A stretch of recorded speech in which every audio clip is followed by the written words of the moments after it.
جو ہے وہ بڑا اہم ہونے جا رہا ہے. اس میں ایک تو عمران خان کے بیٹوں کی امریکی روانگی میں وائٹ ہاؤس میں ملاقاتوں کے ساتھ جو سینٹ کے معاملات ہیں وہ بھی, اور تحریک انصاف کے ناراض اراکین کے کاغذات آج انہوں نے مقابلے کا اعلان بھی کیا. اور بڑی خبر جو علی امین گڈھا پور کے وارنٹ گرفتاری, یہ میں آپ کو تفصیل سے بتاتا ہوں. خان کی رہائی کی کال پر پی ٹی آئی کے کنونشن بڑے بڑے جلسوں میں تبدیل, عوام کا جمع غفیر لاہور نعروں سے گونج اٹھا, اور آج ہری پور میں بھی سونامی کے آفٹر شاکس نظر آئے. لیکن آج جو بنگلہ دیش میں ظلم اور جبر کی نئی تاریخ ختم ہوئی اور عوام جیتی, جنرل مبین ہار گیا, وہ میں تفصیل آپ کو بتاتا ہوں. اسلام آباد میں بھی آج بلوچستان مسنگ لوگوں کا جو دھرنا جاری تھا, پولیس وہاں پہنچ گئی. اب مارنگ بروچ کی رہائی کے لیے معاملہ ہے, اور پنجاب کی سوتیلی ماں چکوال کے دورے, اور اصل بہادر ماں پنجاب کی ڈاکٹر یاسمین راشد اسپتال سے جیل. 9 مئی کے مقدمات میں فیصلے جلد سنانے کا امکان, 8 اگست سے پہلے ختم کرنا ہے. آج 14 لوگوں کو روکنے کی کوشش. اس کے علاوہ سارا معاملہ کر, لیکن پہلے جو برصغیر میں آج ہوا, طاقت, ظلم اور جبر کے ذریعے راج کرنے والوں کا زور ٹوٹ گیا. آج آپ کو پتا ہے بنگلہ دیش کے مناظر اگر آپ دیکھیں, طاقت کے ذریعے جو نظریات کو دبانے کی کوشش کرتے رہے, سہروردی پارک ذرا دیکھیں, لاکھوں لوگوں کا جلوس, اور یہ شیخ حسینہ کی اور اس کی فوجی اسٹیبلشمنٹ. جو کچھ آج تحریک انصاف کے ساتھ پاکستان میں, وہی بنگلہ دیش میں جماعت اسلامی کے ساتھ ہوا. لیکن آج وہ جیت گئے. جماعت اسلامی کی بنگلہ دیش کی گلیوں میں گونج نعروں کی, اور شیخ مجیب جیسے باپ کی بیٹی جو طاقت کے نشے میں جنرل عبد المبین کے ساتھ مل کر, یہ بڑا خطرناک اور گندا آدمی تھا جو آج ریورس ہوا. یہ آرمی چیف تھا, رائٹ ہینڈ تھا. سارے کا سارا معاملہ جو جنرل محمد عبد المبین نے کیا, آرمی چیف تھا یہ شیخ حسینہ کا, سب سے ظالم ریپڈ ایکشن بٹالین اس نے بنائی. اور اس کے ساتھ بعد میں ایک جنرل ابو بکر کے نام سے اور ایک جنرل عزیز احمد کے نام سے بھی آیا تھا, چیف آرمی سٹاف. لیکن اصل واردات والا جنرل عبد المبین تھا. 2010 میں اس نے وار کرائم ٹریبیونلز بنائے تھے, جماعت اسلامی کی ساری قیادت اٹھا لی. کئی اہم رہنماؤں کو, جس میں عبد القادر ملا جیسے لوگ, محمد قمر الزمان جیسے لوگ, متی الرحمان نظامی جیسے لوگ پھانسیوں پر چڑھا دیے. سینکڑوں جماعت اسلامی کے کارکن طویل مدت کے لیے بیچارے جیلوں میں قید رہے. ہزاروں کی تعداد میں بنگلہ دیش کے جماعت اسلامی کے لوگ ملک چھوڑ کر چلے گئے. دنیا بھر میں میرے بہت سے دوست ہیں, ان میں کئیوں نے سیاست چھوڑ دی اور سیاسی پابندیوں پر. پھر جو شیخ حسینہ نے جو پابندیاں لگائیں 2013 میں الیکشن کمیشن کے ذریعے جماعت اسلامی کو غیر آئینی قرار دے دیا, رجسٹریشن منسوخ کر دیا, الیکشن نہیں لڑنے دیا. 2018 کے جو انتخابات ہوئے تھے, جماعت اسلامی کے ایک امیدوار کو لڑنے کی اجازت نہیں دی گئی. الیکشن جلسے, جلوس باندھ, میڈیا پر سخت سنسرشپ, نام نہیں لینے دیتے تھے. ساری کی ساری لیڈرشپ غائب, گرفتار کر لی. شیخ حسینہ نے جو ریپڈ بٹالین بنائی تھی, ایک ایسا ادارہ ماورائے عدالت یہ قتل کرتے تھے, اغوا کرتے تھے, ٹارچر کرتے تھے. 2014-18 کے دونوں انتخابات میں الیکشن لوٹے انہوں نے, پولنگ سے پہلے ووٹ ڈال کے پولنگ ایجنٹوں کو اغوا کر لینا. اور اس میں بی این پی بھی جو جماعت ہے شیخ حسینہ کی مخالف, انہیں سسٹم سے نکال دیا. فوجی جرنیل کا ساتھ دیتے رہے. آج وہ ہٹتے ہی دیکھیں جماعت اسلامی بنگلہ دیش میں الیکشن میں بھی دوبارہ, عوامی سیاست کا بھی آغاز, اور ان کے ساتھ نوجوان بھی, طلباء بھی, مڈل کلاس بھی, ان کی پذیرائی دیکھیں. لاکھوں لوگ اس اجتماع میں آج ثابت کر رہے ہیں کہ نظریات کو دنیا کی کوئی طاقت نہیں دبا سکتی. جس جماعت کے ساتھ عوام ہو اسے کوئی نہیں روک سکتا. اور یہی حال پاکستان میں تحریک انصاف کا ہے, عمران خان کا ہے. جو 2011 میں آپ نے لاہور میں سونامی کا جلسہ یاد ہوگا آپ کو, اس وقت پاکستان کی آبادی 17 کروڑ تھی. آج پاکستان کی آبادی 24 کروڑ ہے. 6 کروڑ کا اضافہ ہوا, اور 64% نوجوان خان کے ساتھ. عمران خان صرف اس وقت ایک لیڈر تھا, ایک رہنما تھا, تبدیلی کا ایک سمبل تھا. آج عمران خان عزم, حوصلے, مزاحمت, قربانی, آزادی اور امید کی علامت ہے, قوم کی غیرت کا نشان ہے. اور باخدائی میرے الفاظ یاد رکھیے گا, خان کی رہائی پر یہ کریک ڈاؤن, یہ تباہی بربادی, یہ روکنا معاملہ ذرا سا رکا تو یقین کریں یہ برصغیر کا بلکہ ہو سکتا ہے کہ دنیا کا سب سے بڑا عوامی سمندر ہوگا پاکستان میں. حقیقی معنوں میں سونامی ہم کہتے ہیں, اس وقت آپ کو نظر آئے گی. دیکھیں ذوالفقار علی بھٹو, شیخ مجیب, قائد اعظم محمد علی جناح سمیت جتنے رہنما ہیں, ان کے ساتھ ایک نسل نے ساتھ دیا, ہمیشہ انہیں دیکھا, سمجھا اور ساتھ دیا. ان رہنماؤں کے دنیا سے جانے کے بعد ان کے نظریے کے لوگوں کو سمجھ آئی. جیسے ذوالفقار علی بھٹو کا نام بعد میں پھانسی کے بعد مقبولیت کے عروج پہنچا. عمران خان پاکستان کا بلکہ برصغیر کا دنیا کے ان چند رہنماؤں میں سے ہے. اس کے ساتھ تین نسلیں ہیں, تین نسلیں, کیونکہ قربانی کی, مزاحمت کی, اور جیل میں رہنے کی وجہ سے جو مزاحمت خان کی, یہ جو نظریہ خان کا ہے, میں کہہ رہا ہوں گھر میں, ہر گھر میں 3 نسلیں عمران خان کے ساتھ ہیں.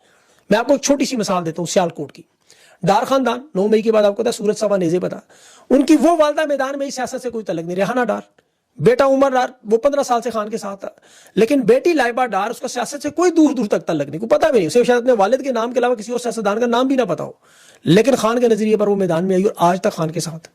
9 مئی کے بعد تحریک انصاف میں اس وقت پاکستان کے ہر گھر میں بزرگ, بچے, بوڑھے, جوان, معذور, ہر طبقہ خان کے ساتھ جڑا ہوا ہے. اور یہ روزانہ کی بنیاد پر یہ بزرگ چچا جو آپ کو چترول کرتے ویڈیوز نظر آتی ہیں, حکومت تو یہی بیانیاں بناتی رہی, نوجوان بہہ گئے, یوتھی انہیں کہتے تھے, انہیں سمجھ نہیں آئی جو خان کے ساتھ جڑے ہوئے اب 60, 70, 80 سال کے بزرگ عمران خان کے نام پر کیسے نکل رہے ہیں. اب مجھے تو لگتا ہے پنجاب میں قانون ہی نہ بنا دیں کہ 50-60 سال کی عمر کے بعد بندہ گھر سے باہر ہی نکل سکتا. عمران خان دیکھیں اس قوم کے دل و دماغ اور نظریے پر ایسے چھایا کہ میں نے باخدا P H D neuro surgeons gynaecologist doctors کو پڑھے لکھے ان پڑھ قابل ہنرمند بے روزگاروں کو سجدوں میں نے سنا ہے وہ رو رو کے خان کی رہائی کی دعائیں مانگتا. لوگ خود بتاتے ہیں خان کی سلامتی کی, صحت کی, زندگی کی. مکہ مکرمہ, مدینہ منورہ, کربلا, گرجا گھر, مندروں میں لوگوں مانگتے ہیں. ہر طبقے کا, ہر مذہب مسلک کا خان لیڈر ہے, یہ مرشد رہنما ہے. اور یہ اسٹیبلشمنٹ کو بڑی اچھی طرح پتہ ہے کہ عمران خان کا سحر اس قوم پر طاری ہے. پختون خان کا دیوانہ ہے تو پنجابی خان کا مستانہ ہے, بلوچ خان کا پروانہ ہے تو سندھ خان کا شیدائی ہے, گلگت خان کا سدائی ہے تو بلوچستان خان کی روشن سچائی ہے. کہ کیوں میں کہہ رہا ہوں کہ خان عوام کی رگوں میں نظریے کی طرح دوڑا. میں نے آج ایسی باتیں سنی میں حیران رہ گیا. Doctor Yasmin Rashid cancer survivor اس نظریے پر کیوں ڈٹی ہوئے. وہ اعجاز چودھری کا پورا سینہ چاک ہے, دیکھیں دو ڈبل بائی پاس سرجریاں. وہ عمر چیمہ کے دونوں بازو بیکار. شاہ محمود قریشی جیسا نفیس ٹاپ لیول کا برطانیہ کا پڑھے لکھے مخدوم جن کے اپنے ہزاروں لاکھوں مرید, وہ خان کا مرید ہے.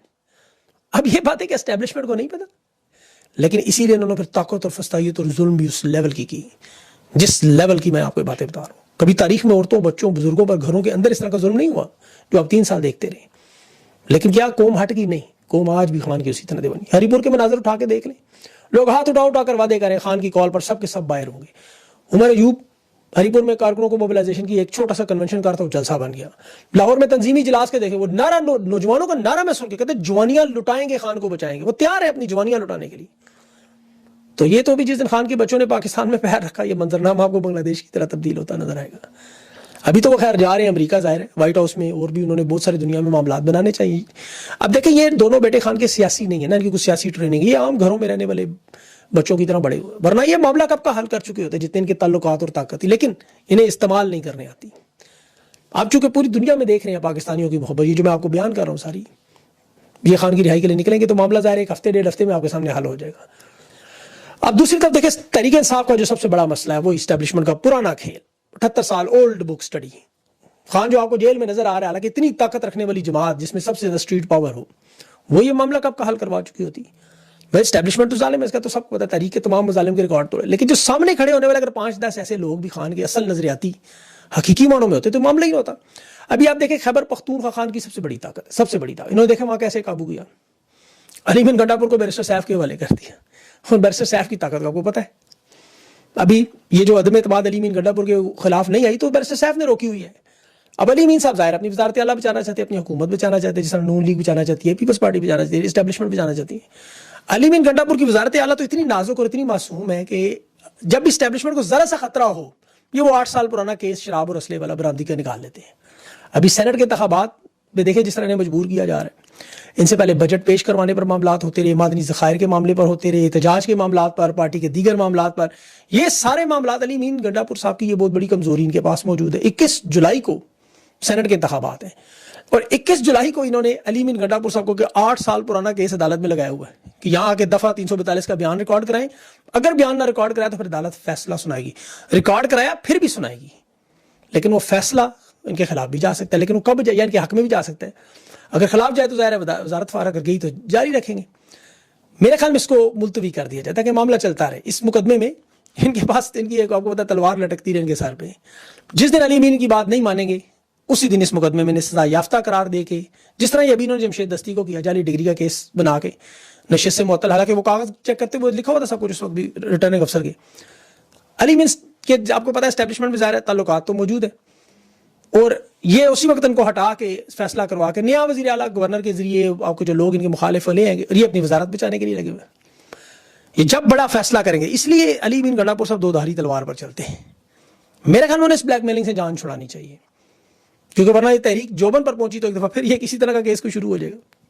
اور یہ صرف یہ نہیں ہے, باقی رہنماؤں پر بھی یہ جو فیصلہ 9 مئی کا انہوں نے 8 اگست تک رکھا ہوا ہے, اسی لیے تاریخ رکھی ہے 5 اگست تاریخ جو جوبن پہ 26 سے 40 اراکین کو یہ دھمکیاں دیتے ہیں آپ نہ نکلیں ورنہ جمشید دستی کی طرح. اب جن لوگوں نے فیصلہ کرنا ہے, نشستیں چاہیے, سیاست چاہیے یا تحریک چاہیے خان کے لیے, کیونکہ عدالتیں تو مکمل طور پر اسٹیبلشمنٹ کے کنٹرول, یہ جو چاہیں گے فیصلہ دلوا سکتے ہیں. 9 مئی کے دیکھیں آپ کیسز, چاہے وہ کوٹ لکھپت میں ہوں جہاں پر گواہان صاف گواہی سے مقرر ہیں, تفتیش میں ریکارڈ والے دن وہ غیر حاضر ہیں, نہ ان کے پاس کوئی ریکارڈنگز ہیں, نہ ان کے پاس کوئی آڈیو ویڈیو, نہ ان کے پاس CCTV ہیں, زبانی بیانات چھوٹے چھوٹے معمولی کانسٹیبلز لیول کے لوگوں کے. اسی لیے ابھی سینٹ کا جو معاملہ دیکھیں اس میں بھی یہی چیز چل رہی ہے. عارف الوی آج ناراض ہوئے, سلمان اکرم راجہ نے صاف موقف دیا, 13 میں سے 12 لوگ جو پوری ان کی کمیٹی تھی، اس میں اس حق میں تھے کہ سینٹ کی نشستوں میں ہمیں یہ خرم ذیشان اور عرفان سلیم جیسے لوگوں کو ٹکٹ دینے چاہیے. عمران خان کا جو اصل بیان بھی تھا، لیکن آپ نے دیکھا بیرسٹر سیف کی عمران خان سے جو ملاقات ہوئی، اچھا یہ ملاقات تھی 75 منٹ کی. ایڈوکیٹ ظہیر احمد صاحب جن کی گواہی پیش کی جا رہی ہے سینٹ کی نشستوں میں، بیرسٹر سیف نے کہا جی وہ وہاں پہ تھے، یہ صرف وہاں 15 منٹ کے لیے آئے ہوئے تھے. پہلے جو 60 منٹ تھی وہ عمران خان سے بیرسٹر سیف کی گفتگو ہو چکی تھی. اب بیرسٹر سیف نے عمران خان کو کیا بتایا، کیا سمجھایا، یہ کسی کو نہیں پتا.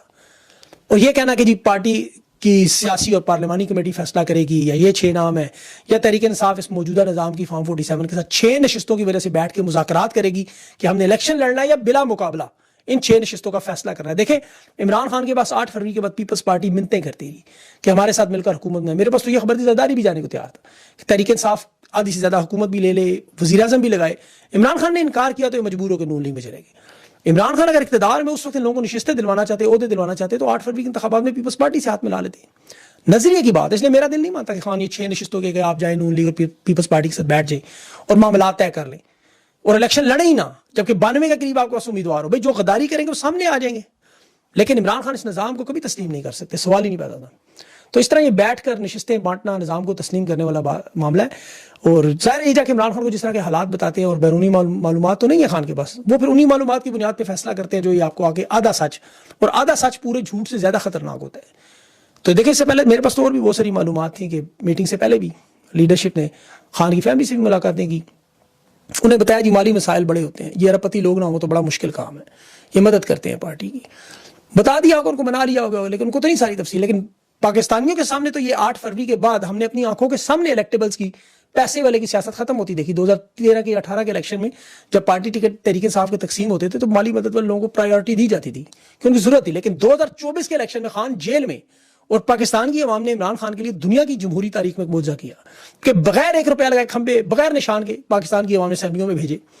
تو الیکٹیبل کی سیاست تو مکمل دفن ہو چکی ہے. 2024 میں کسی امیدوار کا کوئی 8 فروری میں مالی یا ذاتی خرچہ نہیں ہوا، ورنہ ایم پی اے کا الیکشن 5 سے 10 کروڑ ہوتا ہے، ایم این اے کا 10 سے 20 کروڑ، اور سینٹ کا تو 1 ارب تک چلا جاتا ہے. تو یہ تمام نشستیں تحریک انصاف کے لوگوں کو مفت میں ملی ہیں، مفت میں. حقیقی معنوں میں یہ تمام نشستیں عمران خان کی حمایت ہے حقیقی معنوں میں. اب یہ کہنا ہے کہ پارٹی کو آج کسی ارب پتی شخص کی ضرورت ہے، میرا نہیں خیال.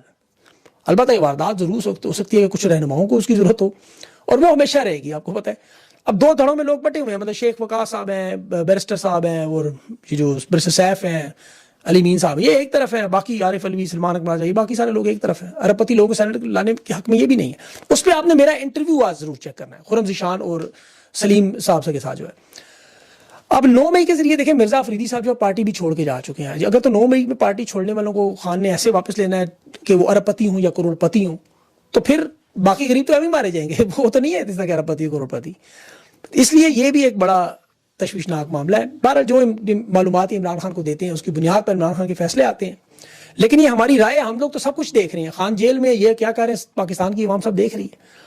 اب جو 9 مئی کے معاملات ہیں وہ بھی مرحلہ جا رہا ہے اینڈ کی طرف. وہ آپ کو پتا ہے بیانیہ ان کا پٹ گیا ہے، گواہان جھوٹے ثابت ہو چکے ہیں، گواہیوں سے پھر چکے ہیں، تفتیشی افسران احرام میں تسلیم کر چکے ہیں، ڈاکٹر جنہوں نے رپورٹیں بنائی وہ بے نقاب ہو چکے ہیں. لیکن پاکستان میں آپ کو پتا ہے جتنے مرضی آپ گواہ لے آئیں یا وکیل لے آئیں، فیصلہ دینا ہے اس جج نے 26ویں ترمیم کے بعد آیا ہوا. اور وہی متوقع ہے ضمانت پر جو ملزمان تھے ان کو آج حاضری کے بعد کوٹ لکھپت جیل کے اندر روک لیا گیا تھا. 14 کیسز کا انہوں نے فیصلہ دینا تھا، لوگوں کو جیلوں میں ڈالنا ہے، اس کے بعد نائل بھی کرنا ہے. 8 اگست کی تاریخ ہے. حالانکہ یہ جھوٹے بیانیے اڑ چکے ہیں، لیکن چونکہ طاقت کا جب تک اصل مرکز نہیں ہلے گا، جو عوام آپ کو پتا تبدیلی کے لیے جو سڑکوں پر نہیں نکلے گی، جس کے لیے خان بھی جدوجہد کرتے، معاملہ تھوڑا چلے گا. اچھا اس کے ساتھ شام کے حالات بڑے جو ہے نا وہ تشویشناک ہیں، بڑے بدترین ہوتے جا رہے ہیں. وہاں دھوئیں کے بادل اور ایک طوفان مچے ہوئے وہاں بھی. اس پہ انشاءاللہ کوشش کروں گا کل اگر بات ہو سکی. ابھی انٹرویو میں نے کرنا ہے اس کا خرم ذیشان کا اور عرفان سلیم صاحب کا. یہ سینٹ کے وہ 2 لوگ ہیں جو انہوں نے علم بغاوت اٹھایا ہوا. اب وہ کریں گے کیا؟ یہ بڑا اہم معاملہ، سے میں نے بڑے اہم سوالات آج پوچھنے ہیں، تو آپ وہ ضرور چیک کیجیے گا. اپنا خیال رکھیں، مجھے اجازت دیں. اللہ حافظ.